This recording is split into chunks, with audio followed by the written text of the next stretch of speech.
Sometimes I feel like I want to fly without no wings. I elevate inside my mind, and sometimes I look inside. I'm going to start out by talking a little bit about some incredible stats that, frankly, I didn't even know about. So I'm going to go through a couple things. One, 48.5 million Americans suffer from some type of addiction, some type of substance abuse, alcoholic abuse. 2 of 3 families are impacted by somebody that is suffering from addiction.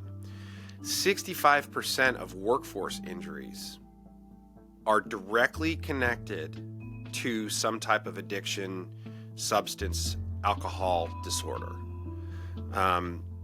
And it costs companies billions and billions and billions of dollars every year to actually deal with the challenge of addiction in the workplace. So you guys are going to be meeting Marin Nelson. She and I know each other from Salesforce. She has 15 years of enterprise experience. She launched this company called Soberynth along with Ingrid Lindberg. And she also launched an incredible program inside of Salesforce called Soberforce, which you'll hear a little bit about. So she's just an amazing person, and you're going to learn a lot about what Soberynth does. But in short, they're a company that's basically been set up, and their mission is to provide, end-to-end addiction and recovery services to companies. So that's basically the big topic from today. I'll just say one other thing. I ran into a person at a meeting recently, and he was telling me about some of his challenges from the workplace. He's managing a team. He's very, very successful, and it's just incredible how you always seem to get into these conversations where you're connecting business with addiction in some sorts, and something happens. So I'm really excited to have her. I think you're going to love her, and we're going to get to it right now. Again, you guys are going to meet Marin Nelson from Sobrynth, and let's get going. Hello, Marin. How are you? Hello, Matt. Happy Friday. I'm well. How are you? Happy Friday. Yes, absolutely. It is definitely been one of those weeks, and it is definitely a Friday. And yes, I'm looking forward to the weekend. How was your week? Good? It was good. I just came from an awesome breakfast of a local nonprofit that is here to serve families who are impacted by substance use disorder. They're called Thrive. They're an amazing organization in Minnesota. It was a great way to start the day. That's amazing. I actually I hit my 6:30 meeting. It's called Sunrise. So I started off like with the right intention and getting going. Let's dive right in. So Marin, tell us your background. Obviously, we know each other from Salesforce and from Soberforce and everything else. But really, what I'm really looking forward to hearing about Sobrynth, about what you're up to, and how we can educate the world on your purpose and help those that need our help. Awesome. Thanks, Matt. I appreciate you making space for this conversation. Yeah, you got it. So hi, everyone. Marin Nelson. I am someone in long-term recovery, which means on May 8th, I will be celebrating 20 years of sustained sobriety, which is wild. 20 years. That's amazing. 20 years. Crazy. It's gone fast, huh? It is hard to believe. It's gone really fast, and yet a lot has happened. A lot of change has happened. I'm also the co-founder and CEO of a company called Sobrynth. We provide substance use disorder care navigation and coaching support to employees and their families in the workplace. And that came out of my own lived experience of having been a sober individual in the workplace and struggling to find other people who were sober like me to navigate that company kickoff or conference together, and to help the person who's struggling, right? Noticing colleagues who I suspected were struggling with substance use and not really having a forum or a way to have that conversation in the workplace, but feeling, uneasy that I wasn't saying something, right? And so recognizing we have this huge gap that's not been addressed in the workplace, which is how we met, I was a leader at Salesforce and had the opportunity to co-found Soberforce, which was just really a group of sober sales leaders and I getting together during COVID. It was 2020, and talking about, I'm struggling, are you struggling? It feels so isolating, it feels scary. How do we support our teams as leaders? Yeah. And, you know, and said, well, we got to do something. And so we created this group, and it turns out a lot of people were looking for a group on this topic. Well, a lot of people wanted to talk about it. I'm a member of Soberforce, and you know, I've done, you know, wherever I go in the world, I always talk about it. It's just an amazing organization. I think you've set the bar. You know, do me a favor, move over in the screen a little bit. You're a little on the left. I see you. You're on the left side. Much better. I'm like gonna get a kink because I'm looking at your beautiful face, and you're on like the left side of my screen. So let's dive in a little bit around kind of the challenges of, you know, corporate, and the challenge of you know, companies, big or small, right? You shared with me a statistic which I think is you know, something like 10% of the workforce is dealing with some type of addiction, right? I think that number is much higher. I think a lot of organizations are starting to realize, and you know, that the Surgeon General just came out with a report in January. I'm sure you read it. I've talked about it, that it's really become kind of the number 3 cause of cancer. You know, alcohol has become the new cigarette. We've talked about that. And that, you know, you said something like 10%. I think that number is higher, to be honest. I think it's much higher, whether, you know, that comes out or not. That's just obviously my opinion. I'm not a doctor. I'm just a person that is in a working program, and I'm very much, I love to talk about it. When you with Sobrynth, and you're going into these companies and you're talking to these companies, and you're really spreading the gospel, what do you think companies that are starting to really lean in are doing? And how can other organizations learn from that? Like, where can we kind of get the word out and help, you know, organizations wrap their heads around this? Because it's gonna continue to rear its head. It's gonna continue to be a problem. So let's unpack that a little bit. Yeah, so I'm with you. 1 in 10 is probably understated. I think one of the biggest challenges with measuring just how many people have alcohol use disorder or other addictions, opioid use disorder, et cetera, is that it's self-reported data, right? So we have clinical markers we can look for, but I can tell you I never showed up clinically as having alcoholism when I was active in my use because I lied on the intake. So I think understanding the scale of how prevalent this is often missed because the systems we have in place to measure diabetes or measure cancer diagnoses, those are very black and white numbers that are either you did a blood test, you have confirmed that you have diabetes or you have cancer. That shows up in the claims data. So getting a little bit in the weeds, but it matters because that's the system in which we've used to determine what benefits do we need in the workplace, is just how sick are our employees and where do they need help. And substance use disorder, because it's self-reported, it often goes missed within the medical data, the claims data. And so then it relies on, when you ask like what I think I heard you say was like who's leaning in, or like who are the HR leaders who are doing this work.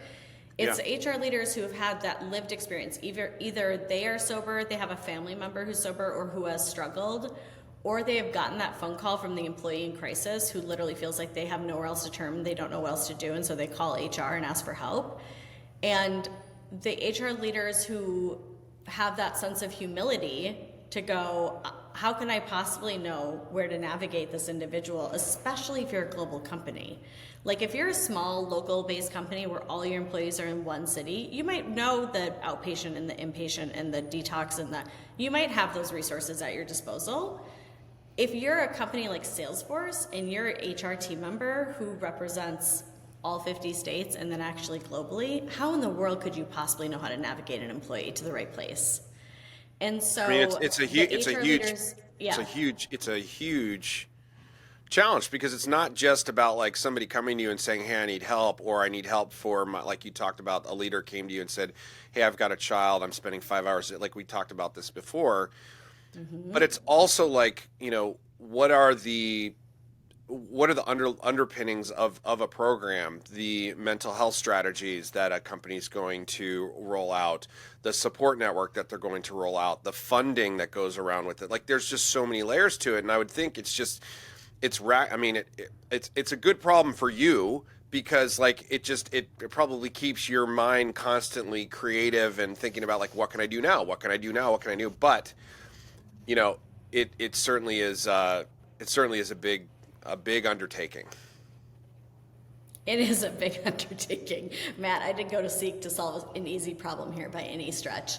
You know, stigma's real, so the stigma persists, and stigma keeps employees from seeking help, even if it's about their kid. There's shame that goes with substance use disorder, because we still don't really recognize it as a disease state. We still think it's a moral failing, I'd say, at large. It's getting better, but in spite of it impacting 2 out of 3 families, a lot of people still carry it as a secret. Even people in recovery. We had people with Soberforce who had also been sober for 20 plus years and didn't feel safe joining the group because they didn't want the stigma of that being known. Yeah. And think about that. It's like, that's a thing that enabled you to create the career that you have and the leadership position that you're in. Oh, yeah. And because of our shame and our society around it and the stigma that persists, you don't feel empowered to say, like, actually, this is my superpower, and it's why I've been able to achieve what I've achieved, is because I made a decision to stop drinking and using drugs, that you feel like you have to hide that. So we have a long ways to go with stigma. And so that's why Sobrynth, our approach is, we help companies with changing culture to be recovery friendly, because we know that if we don't change the way we talk about this, the way we normalize being in recovery, the stigma we take out of active substance use disorder, and think about things like company kickoffs and conferences. So much of what we do socially, in work and out of work, is based around alcohol. And so that creates a really unsafe environment for people like us who are in sobriety, who maybe don't feel comfortable going to that bar, but I also don't want to miss out on a chance to hang out with my colleagues or talk to my boss outside of work. And so where we can help companies understand and lean in that there are changes they can make that are not actually that hard to make, can make a really big difference, especially for someone who's newly sober. I mean, we could spend hours just talking about navigating work culture and social events. I mean, with, without a relapse, and just the sheer pressure of, like, oh, just have one, right? And it's like, you don't want to come out and say, oh, I'm in recovery, or hey, I'm not drinking right now, or, it's just, the constant accountability and the constant pressure of being of holding yourself accountable, but you also don't, there's, maybe a lot of folks, it's just like, am I going to be judged? Like, how am I going to be looked upon? Are people going to be like, oh, well, that person's a problem because they can't control their drinking? And yet there's just this double standard that I feel, it's like, in the one hand, you have to show up and be there and be on for your employees, whether you're a leader or if you're an individual contributor. You have to be there for the customer. You have to be there for the company. Yet then you go to these events and they're like, oh, just, let's just crack open 4 bottles of wine. And it's like, a lot of that shit just completely goes out the door. And so how do we navigate through this? It's a huge ordeal, And, so when you start working with these companies, talk me through kind of the first couple of conversations. Where do you go first? Do you go about, like, okay, what are you doing here? And what are your programs? Do you talk about HR policies? Like, where do you start? We've been really lucky and fortunate at Sobrynth that there's a lot of sober employees out there. There's 21 million of us in recovery in the United States. And so that's a huge number of working individuals who are probably, a lot of us, in leadership positions, I know, just from looking around my own circle. And it's those individuals who have really opened the door for us, because dedicated substance use disorder benefits are not yet table stakes. I think they'll become table stakes when you look at how many people are suffering and the fact that it's costing the economy $81 billion a year. $81 billion a year because of lost productivity, job turnover, retraining, healthcare spend. Those are things that we need to address, and we can address if we do things like what you just said: prevent a relapse at a happy hour, right? help someone opt out of their drinking before it's a crisis, help people navigate to a 12-step meeting before they lose everything, right? Like there are lots of ways we can intercept. So we've been lucky to have introductions from sober employees who have brought us into HR and said, this was my experience when I tried to get sober. It was really hard. We had one woman we're working with right now who's 4 years sober. She's been at the company. She was at the company before she got sober, and she got sober at her company, and she's a top producer, and she got sober by contacting their on-site nurse who said, you know, here's another sober employee I know of that has given me permission to point people to. And if that person hadn't been there or that nurse hadn't made that connection, she's like, I don't know what would have happened to me, but we can do better than that. Right? Like, well, the wonderful, for sure. I mean, the wonderful thing about HR is, and you know, I mean, look, there's certain organizations that sometimes they don't necessarily follow the rule of confidentiality, but it's expected.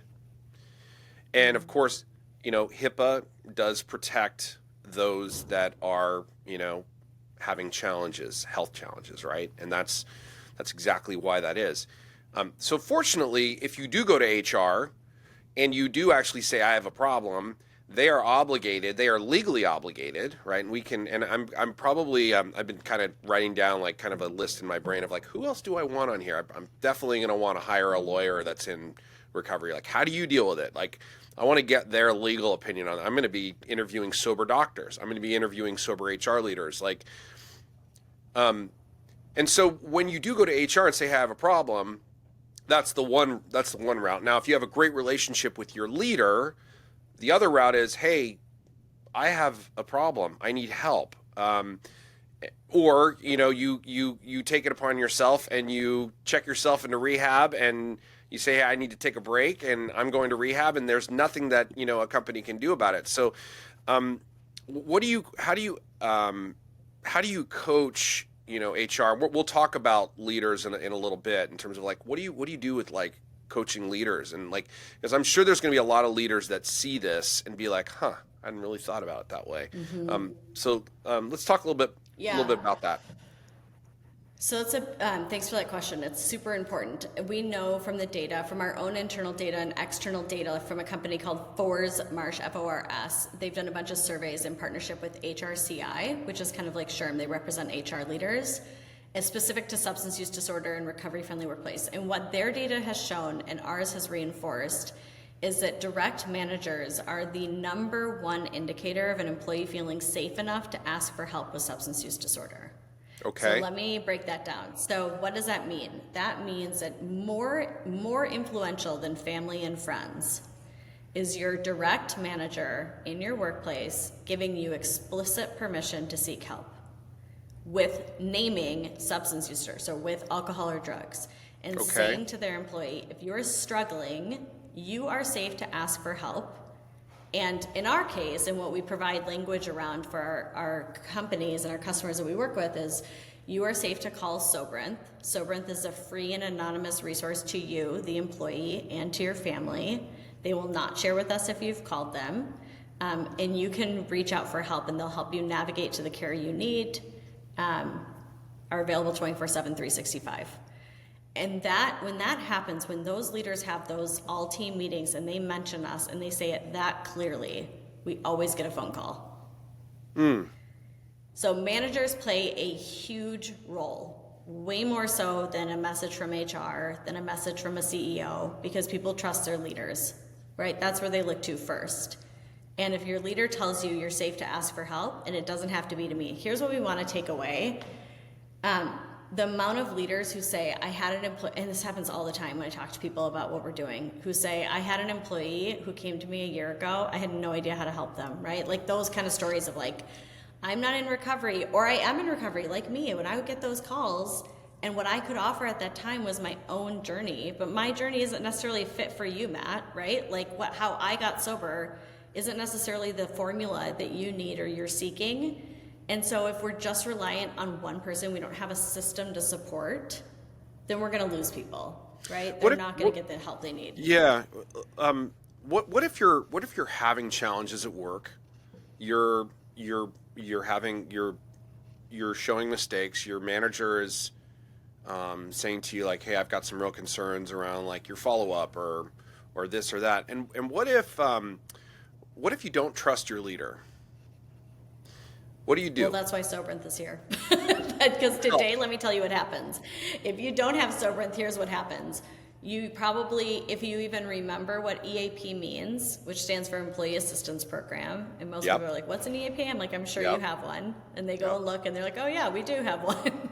So it's usually how that goes. So you would call your EAP for help, and your EAP generally is set up to provide you a certain number of sessions with a therapist. So usually companies will cover anywhere from 5 to 10 sessions. And if you're looking for navigation support, they generally can navigate you to inpatient treatment and back to your insurance phone number. This is if you're calling about substance use disorder support. The challenge with that model is not everyone needs clinical intervention. My journey didn't involve clinical intervention. I got sober through 12-step meetings. There's no context behind those resources they give you. Right. So that's really tricky to go figure out, like, well, why are they because they're the cheapest for my insurance to pay for, or like, why is that where the EAP pointed me? And I don't know about you, but I could not have gotten sober with 5 sessions.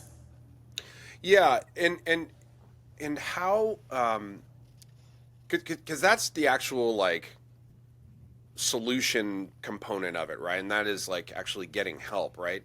How do you get over the fear of actually saying something? Who do you go to? And I think, I think there's like internal organizations like Soberforce that are really helpful. You can reach out to somebody in the program and say, hey, I'm looking for help. You can post something, on an internal communication tool like Slack, for instance, or, Teams or whatever you're using, and say, especially if it's like a safe group, saying, hey, I'm looking, and you don't have to, I guess what I'm saying is, you don't have to say, hey, I'm having a problem.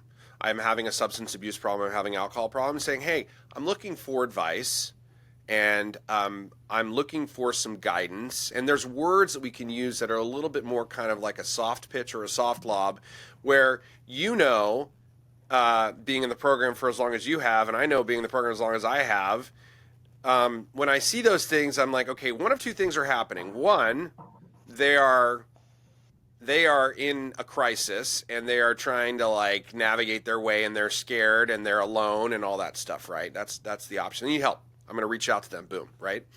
The other option is like they need help because they're trying to find a solution for somebody that they care deeply about, like this leader you were talking about and their child. And it's unfortunate because I think in a lot of big companies where oftentimes leadership is a challenge, you have to figure out another outlet. So it's again, it's something that we could dive into for hours. Well, it's a super important component, which is exactly what you just named, and which was the entire purpose of setting up Soberforce. And we do continue that with Sobrynth and our coaching of companies of how do you create these groups that are employee-led. It's really important they're employee-led because, to your point, like, HR can be lovely. I know lots of lovely HR leaders who deeply care and are in this work because they care, but there's still an inherent fear from the general employee that if they go to HR, there's going to be ramifications or a note on them, or it's going to impact their future promotions. Like, people still carry a lot of fear around asking for help. So having an employee-led peer support within the workplace where exactly that can happen, where someone can, and that is what we saw at Soberforce, and I think you guys continue to see it, which is people helping each other. And so here's the other thing about Soberforce and groups like that is that when that conversation's happening on a public Slack channel, we had a lot of people who would watch on the sidelines, so not join as an official member of the group, and we intentionally made that group public. So I talked to some companies who have more of like an AA meeting that happens on site that's very private and very hush-hush, but like it's happening. And that's fine, but that's not what we were doing. We were creating a very public and available to everyone and inclusive to everyone group. Because to your point, you might be a family member, you might be a boss who doesn't know how to support someone, you might be someone who's sober curious, you might be just returning from treatment. There are lots of different things you might need help with, and a group like that is a great way to either directly participate in your ask or read the conversations happening to find some support and encouragement for your own journey. And so to watch people come out and say, I've been watching on the sidelines and I'm really happy to share with you guys that I'm 60 days sober, was like the biggest gift of Soberforce, to see that the group conversation was also having impact for people who weren't even directly participating in it. Yeah, it was funny in my meeting this morning. The woman that shared her story, that led the meeting, she was literally sitting right below the responsibility statement. And if you actually look in the word responsible, what is in that word? Sponsor. You know? And you know what I mean? Like, I was like, holy shit. Like, it was like, like lightning in a bottle, right? We are responsible. I'm bringing this up because, you know, we are responsible for helping others, right? And that's the beauty of this program. If I'm a leader, and you've obviously been in leadership, I've been in leadership. Like, if I'm a leader, and somebody comes to me asking for help, like, what are the things that I should do? Like, you know, let's kind of talk through like the first conversation, and like, what are a couple of questions that I can ask? How can I guide that individual towards help? Yeah, it's a really great question. You know, I think it matters that you have a clear understanding of what benefits are available to your team. So what mental health support, what substance use disorder support tools are available, and ask them if they're aware of them. I think first thing you just say, I'm here to support you, and thank you for Everything's trusting going me to be with this. Everything's going to be okay. I don't know if I would say everything's going to be okay. It's not always going to be okay. But I would say I'm here in this with you, and I'm here to support you to the best of my ability, and you're not in this alone. Okay. Maybe that's harsh to me, but I'm like, well, you know, if it's someone's like kid is using opioids and is like terrified they're going to die, I can't promise someone it's going to be okay. I don't know this is going to be okay, but I can say I'm here in this journey with you, and I'm here to support you, and let's go figure out the tools that are going to help. And you get to dictate to me as your leader, like how involved do you want me to be? How helpful do you want me to be? Because maybe they just need you to listen and understand why they have to take some PTO, or they need to take a short-term leave of absence, or they are looking for tangible navigation and support, right? Like everyone's needs are going to be different. Yeah, you're right. You're right. Everything may not be okay. You're 100% right. I think I always kind of go towards the, you know, kind of the, and again, like maybe that's just kind of my own, you know, sober kind of way of thinking about things, because I know everything's going to be okay. I know everything's going to work out, but I've had to work on that mantra for a very, very long time. That takes a long time for somebody to actually say, I'm going to be fine. I'm going to work through this. I can Totally. I can manage, I can handle tough things, but I mean, shit, Totally. if I'm a leader, I'm going to be like, look, I'm really sorry that you're going through this. I'm here for you. We're going to get you the help and resources that you need.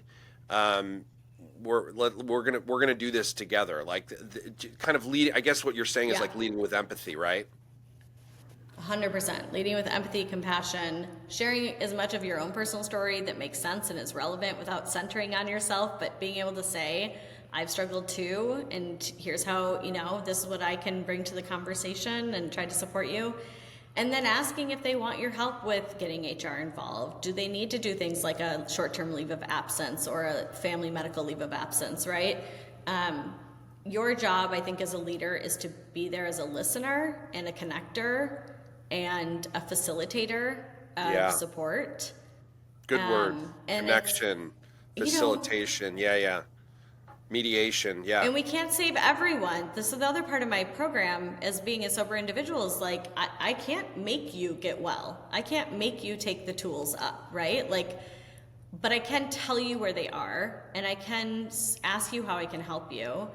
And if you choose not to, then that's a different conversation, right? You still do have a responsibility to the job at hand. If you need to take time away to get well, to then come back, that's amazing. We love that. We support you. That's a if huge. If you're unwilling. Yeah, that's a really, really important point, and I wanna stress that how important that is. You can lead a horse to water, but they have to drink. That is a very, very difficult conversation that I would think a leader needs to be prepared to have. And that is, look, I'm going to give you the right resources that you need to get well, to get help, right? But, and there's a big but to this, right? If you don't follow those things, there are consequences, right? And I know I sound pretty harsh when I say this, but it's like, if you can't do the work, the hard work, getting sober, going to meetings, getting a sponsor, doing the steps, whatever your program is, whatever your journey is, it's totally different from my journey, right? But if you don't actually do something about it, then there are responsibilities of the company, because work still has to happen. Work still has to get done, and it becomes a liability. Yeah, and what I want the message to be for the HR leaders who are listening is people in recovery are really amazing workers. The data shows it. It's not just because we think high of ourselves, Matt. We actually are really great workers. We take fewer days off. We're retained at higher levels. We are more productive.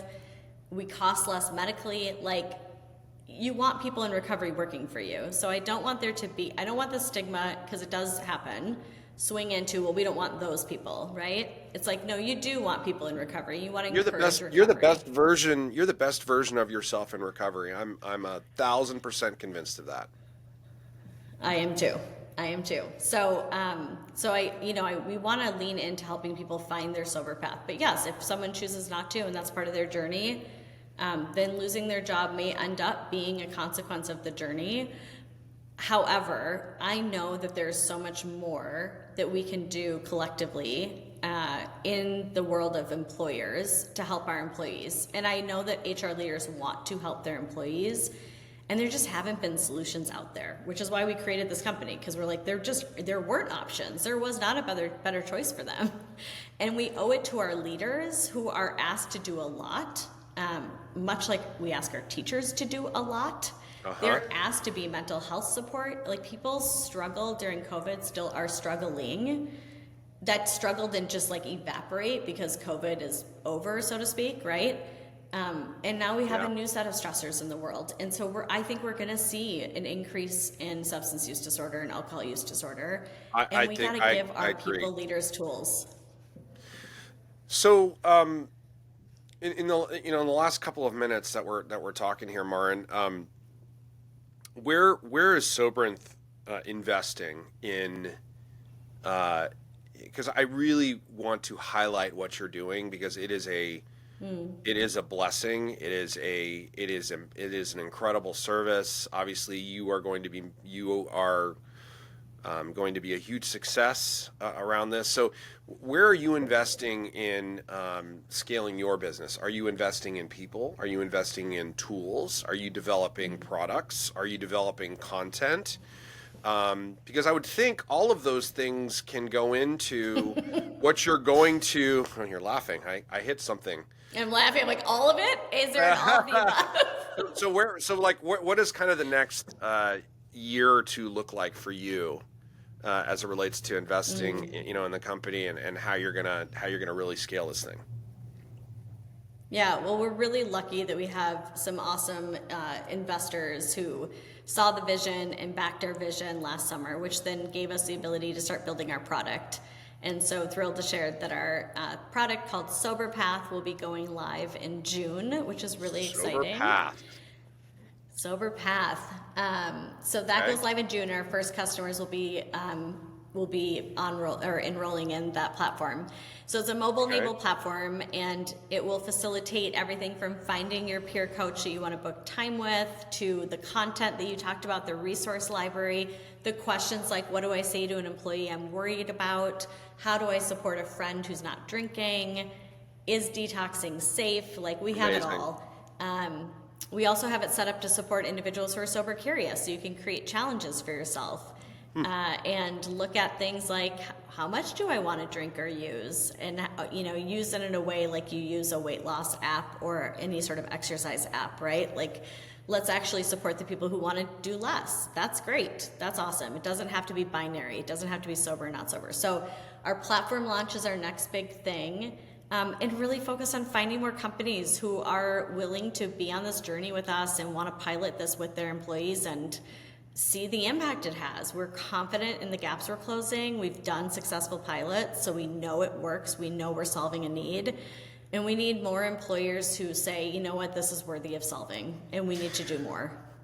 So if I'm an HR leader and I'm looking at SoberPath as an option for my business, and I am going to do a pilot with you, what do you say to somebody and they're like, there's a ton of apps out there that do this already. What makes you different? No one else is doing the culture change piece that we do to help counsel and coach and consult HR teams on how to transform their companies into being recovery-ready workplaces. No one else does that. Plenty of people can plop down a solution and walk away. We work hand in hand to continue to learn together where the employees' needs are, and then meeting that need, whether that's through communication strategy, branding strategy, and other engagement strategies. This is something, because there's so much stigma and shame, we have to work on culture together to then make it safe for people to utilize the benefit.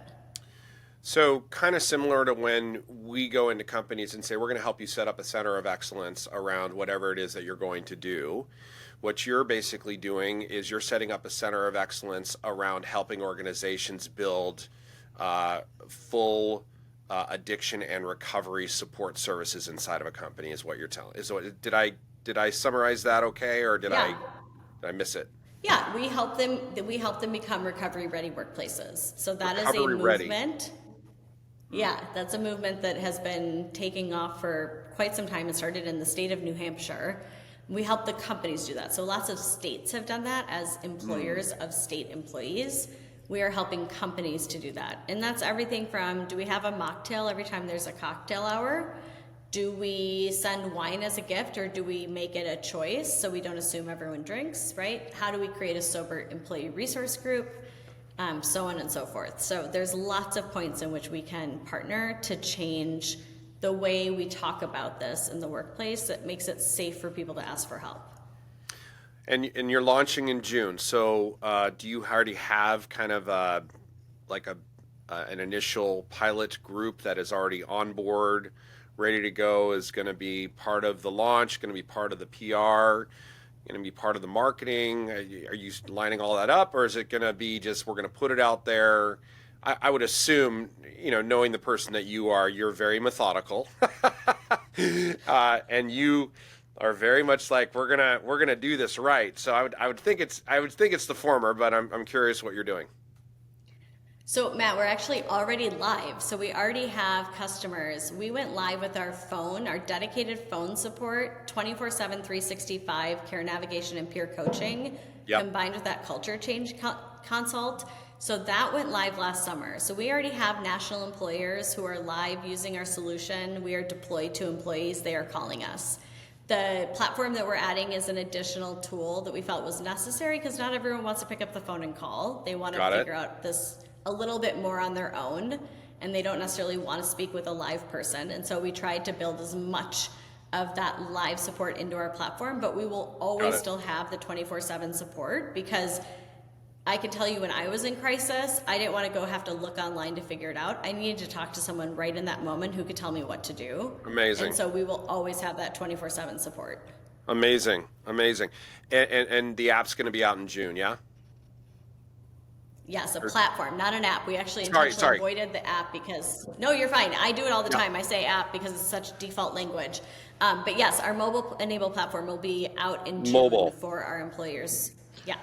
So what I'd like to do is, I would love to have you back in like 9 months from now to see how things are going. Would you be willing to come back and talk about how things are going in the program? And I'm gonna what I'd like to do is for everyone that is here listening, I'm going to include links, and I'm going to include information and contact information, whether it's the Soberforce website, and whether it's the contact us page, numbers, all that stuff. We're gonna make that available to everybody, and I would love it to have you back and just explain like the impacts that you're already having, because I know being a person that's in my recovery journey, that this is a massive topic, and I think it's going to be hugely successful. And I wish you All the best. And I'm so blessed. I'm so grateful that we have met. I'm just like, oh, it's like such a breath of fresh air. It's like, it's such an easy conversation to have with somebody that believes in it. And I just adore what you're doing. I think you're brilliant. I think this is gonna change a lot of individuals' lives, and I can't wait to see the outputs of this. Thank you so much, Matt. It only works because of people like you who give us space to talk about it and reach more people. And, our hope is just to help more employees know they're not alone. That it almost like chokes me up because it's like, when you're in the depths of your addiction, like you feel so alone and so broken. It's brutal. And there's so many of us who want to help and who are here, and you don't have to go it alone. And like, it helps me to help another person, right? So thank you for your support. That's how this thing works. And yeah, if there anyone listening who's sober or an ally and wants to see this kind of work in your workplace, we always welcome those conversations. Just ping me on LinkedIn and we'll have a chat. Well, for everybody here that's listening to this, please go to sobrynth.com, sobrynth.com. You've also mentioned the data site Forsmarsh, FORSMARSH, correct? That's got some good data. There's some great case studies here. I'm just kind of like looking at this as we're talking, like this is incredible. And Marin, I am, like I said, I'm so happy that we've met. I hope you understand, like, I'm doing this because I want to help others, obviously. I'm also doing this selfishly because I actually want to help myself. This actually helps me. This actually helps me in my daily practice of sobriety, because I know that eventually folks are going to see this and they're going to get something out of this that I maybe even not thought was possible. And I want to help people, but I'm also doing this because it's helping me become a better person, a better human being, a better husband, a better father, a better friend, right? And I'm excited to see where the Sober, Cold Bear podcast goes and who we get on here. And I'm really glad that you came on in the early stages of, building this platform out. And I'm so grateful of you. And did you have any parting thoughts or suggestions or contact numbers or anything that you want to promote before we sign off? Well, just, speak to the power of that, what you're talking about, that sober one-to-one person connection and the power of that for our own journeys of staying sober, but then also for extending the hand. And, what keeps ringing in my head is of a call that we got from one of our customers' employees. And he said, I've been sober for a few years and I relapsed, and I've been in this relapse for the last month, and I just feel so overwhelmed by it that I was just ready to quit my job because I don't know what else to do. And he said, I told my boss, I'm just going to quit because I can't deal with this. Like, I can't show up. I can't function. And he said, my boss said, don't quit. Call Sobrynth. Take time. Go get help. It's so powerful. And it just is like, that's why we're here. Ooh. That's why we're doing this, because there is hope. There is hope for everyone who's still struggling. There is always hope. And so many people surround you and are cheering you on, and you don't even know. And it's just such a gift to be on this path and to be given this chance to do something like this that I never envisioned for myself. And it really does feel like a gift to get up and do this work every day. So thanks for being part of the solution, Matt, and for making time to talk about Sobrynth. I was, my wife and I have been married almost 22 years. We've been together for 26. Wow. And I will tell you, is it 22, 21? I don't even know, man. It's like flown by. What's time? I have been in my addiction for a majority of our relationship. Right. And that's the craziness about this. But you know what she's always said to me, which is like really powerful? She's always said, I knew there was, like, deep down, I would see this person. This is the person that I married. This is the person that I and I'm like, because you could have freaking left, like, many times, taken the kids and done all the things, and I've seen that, right? where guys lose everything, gals lose everything, their marriages, their kids, their homes, jail time. Like I fortunately I have never been able to have to experience any of that. And so there is a guiding light. There is a hope through all of this. And that's exactly why I'm doing this. So I love you. I appreciate you. And I cannot wait to see this journey and be a part of this. Marin, thank you for everything that you do. And thank you for being a part of the Sober Cold Bear podcast. Thank you so much. Thank you. Appreciate you. All right. Have a great weekend. Thanks, Marin. You too. All right, we're going to go ahead and sign off. Thanks, everybody. We'll talk later. And like I said, if you need help, ask for help. If you need a website to go to Sobrynth. Look it up online. Call your best friend. Ask your significant other for help. It's out there. People are here to help you. They want to see you do the best, because ultimately if you're doing the best for yourself, then you're doing the best for others. It's the best version of yourself. All right, y'all, we're going to sign off. Take care. See you later. Bye. Sometimes I feel like I want to fly without no wings. I elevate inside my mind, and sometimes I look inside